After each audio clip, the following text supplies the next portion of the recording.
ஒரு காட்டில் ஒரு நாள் அடைமழை பெய்து கொண்டிருந்தது.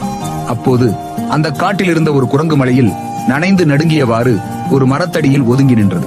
அந்த மரத்தில் இருந்த பறவை ஒன்று கூடு கட்டி தன் குஞ்சுகளுடன் மழைக்கு நனையாது பாதுகாப்பாக உட்கார்ந்து கொண்டிருந்தது. மரத்தடியில் குரங்கு நனைந்து நடுங்குவதை பார்த்ததும் பறவைக்கு குரங்கு மீது இரக்கம் வந்தது.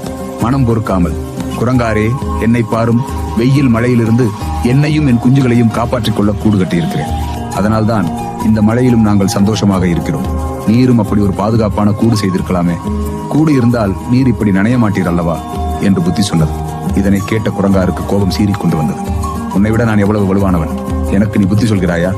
இப்போ உன்னையும் உன் குஞ்சுகளையும் என்ன செய்கிறேன் பார் என மரத்தில் விடுவிடு என ஏறி பறவையின் கூட்டை பீத்து எறிந்தது. பறவைக்கு அப்போதுதான் புரிந்தது, அறிவுரைகளை கூட அதை கேட்டு நடப்பவர்களுக்குத்தான் சொல்ல வேண்டும் என்று.